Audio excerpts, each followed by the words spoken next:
are you? Long time no see. Yeah, I'm really good, actually. Really, really good. I mean, I'm really sad I actually can't be in Australia in person to do this. I sort of thought at some point we would do this year, but I think we're planning to get to Australia early next year. I was going to ask you that. I thought you'd be all coy about it, but straight out of the gate, you're telling me you're coming to Australia. That makes us happy. Yeah, well, do you know, we booked a tour in Australia and it doesn't feel like the right time to announce it now, and I really want to be in Australia when I announce it. So I'm just going to find 3 days that I have free sometime next year when Australia's opened up. I'm going to fly in for 3 days, launch the tour, and then go back home and get ready.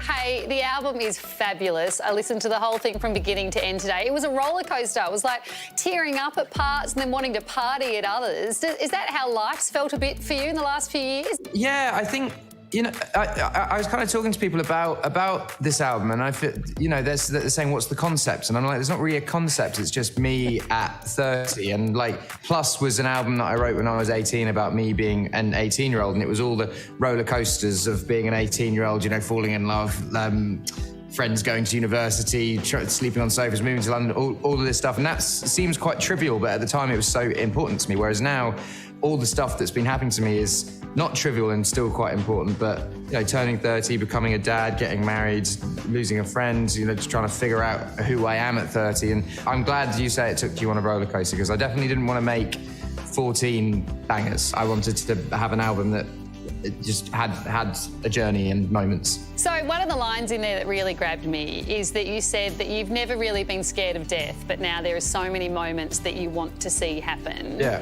How has fatherhood changed you? Is it just giving you a whole new lease on life? Yeah, I think it's that. It's even wanting to get up early in the morning to have more of the day, you know? You know, I get up at like 5:30, which what? I remember tweeting when I was like 20 that the Prime Minister should make 5 a.m. illegal and that 5 a.m. should just not exist. But I get up at like 5:30 now. I get up with my daughter, we have breakfast. The wonderful people at Mushroom Records actually sent me every single Mushroom vinyl that they'd released. So I'm going through every single release that they had. So we put on a Mushroom vinyl in the morning and listen to that while eating porridge.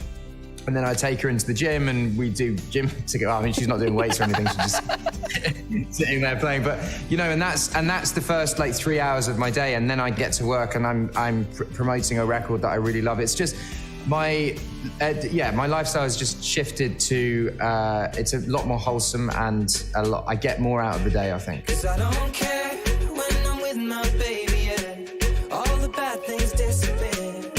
You're making me feel that maybe I am somebody. I saw you having a fun night out the other night, though. You're still squeezing in a few nights out. Yeah. Well, that was actually my... so I rarely get to see my, like, best mates because they all work jobs in the city. And so once a month, we all buy one bottle of wine each. We choose a different bottle of wine, and then we'll all meet up as the 6 of us and share the wine, eat the food, get pissed, and... yeah, it's fun. But just not out as late as you used to be. That's good. No, mate, this is the wonderful thing about a kid. Like, if you go to bed any time after midnight, you are screwed in the morning.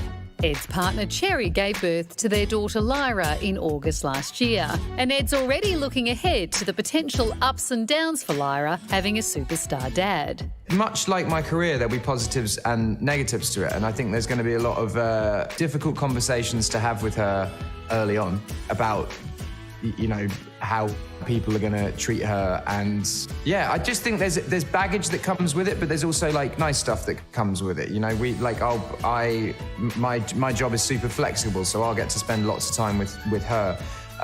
And I can plan my job around her and I can take her around well, but she's going to have difficulty, I think, with trying to figure out who her friends are when she's a teenager, I think. But I think by the time that happens, I hope she'll know who are her real friends and who aren't. But totally. We'll see. It's you know, this is new ground for me. I've never been a dad before, so this is new ground, and I'm going to figure it out as I go along.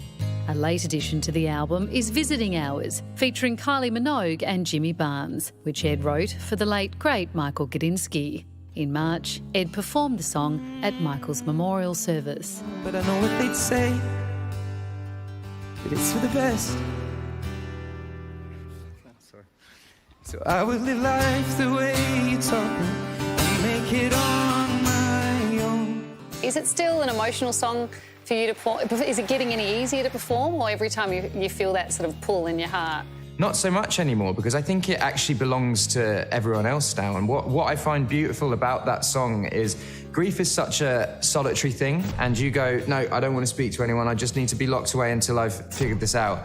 And then I put this song out, and you go on my YouTube comments for Shape of You, and it's like emojis and like, oh my God, this was so 2017. But you go in the Visiting Hours YouTube comments, and it's this little community of paragraphs and paragraphs of people's stories, and they're all sharing their stories, and their solitude has come to this point where they're going, oh my God, no, this person's going through that, and we've all going through the same thing. And I find that music is such a beautiful thing that if I'm having a good day, I'll like send a song to my wife and be like, this made me think of you, you know. But Visiting Hours is one of these things that comes from really, really sad place, but it's creating actual beautiful connections. So when I play it live, I'm more thinking of that than anything else. It's more that this is now everyone else's song, not my song. And it's, yeah. You put Kylie and Jimmy Barnes on there. Michael would have bloody loved that, though.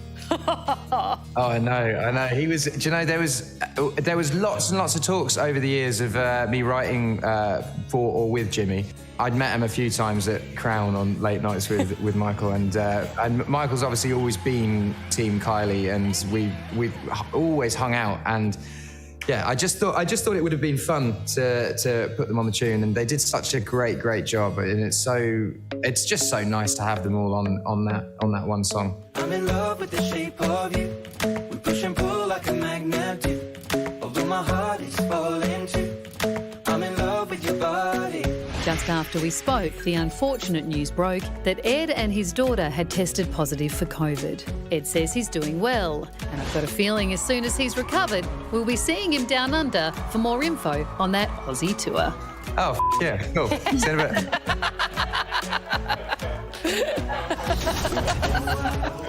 bit. Equals is the 4th studio album by Ed Sheeran, and he's out tomorrow.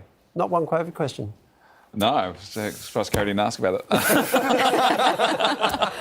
That is great news about the pending tour. But Yeah, we're just going to have to Yeah. wait until we get those details. That's fantastic I news. hope he's